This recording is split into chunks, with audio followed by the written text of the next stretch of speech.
Môre, dis Maandag die 2de Maart en ek hoop jy het 'n heerlike rustige naweek gehad en dat jy reg is vir die nuwe week. Dalk sit jy met daai eerste warm beker koffie en dink aan alles wat voor lê. Vrydag het ons gesien hoe Esau se bitterheid oorkook omdat hy net die aardse dinge gesoek het. Vandag gaan die verhaal aan, maar die fokus skuif van die bitterheid na 'n nuwe begin. Ons staan vandag stil by Jakob se groot vertrek. Vandag gaan ons aan by Genesis 27 vanaf vers 46 tot hoofstuk 28 vers 5. Rebekka is moeg vir haar lewe oor die vroue van die land en sy maak 'n plan sodat Jakob kan weggaan. Sy wil hê hy moet by haar eie mense 'n vrou gaan soek sodat die bloedlyn suiwer kan bly.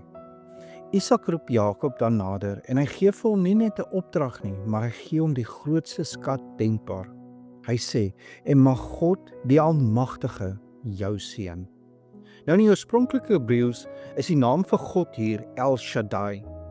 In die konteks beteken dit God die Almagtige, die een wat meer as genoeg is vir elke krisis.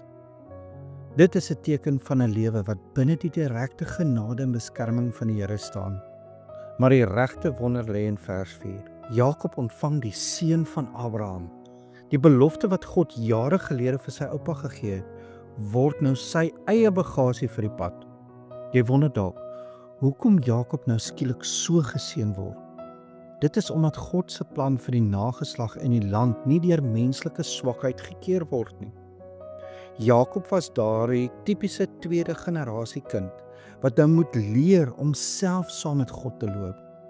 Sy pa Isak stuur hom weg sodat hy nie sy geloof verloor tussen mense wat God nie ken nie. Dit sou die grootste tragedie gewees het as Jakob met die afgode van Kanaan gemeng het, want dan sou die messiaanse bloedlyn besoedel gewees het.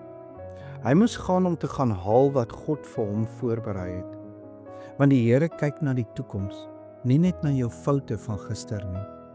Maar selfs hier sien ons die pad na Jesus.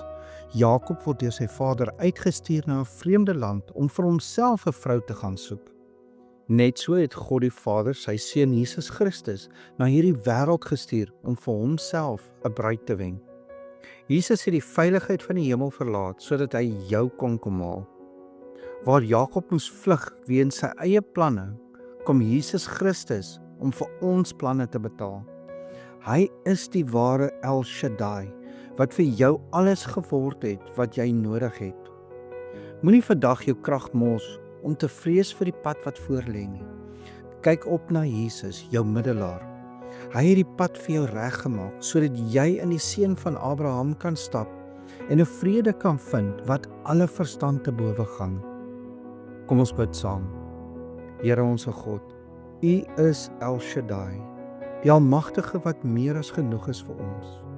Vergewe ons, Here, dat ons soms meer bekommerd is oor ons omstandighede as oor U beloftes. Dankie vir Jesus, wat ons kom haal het en ons deel gemaak het van U gesin. Here, seën asseblief hierdie nuwe week en help ons om te rus in U plan alleen. Geef vir ons die moed om te loop waar U lei.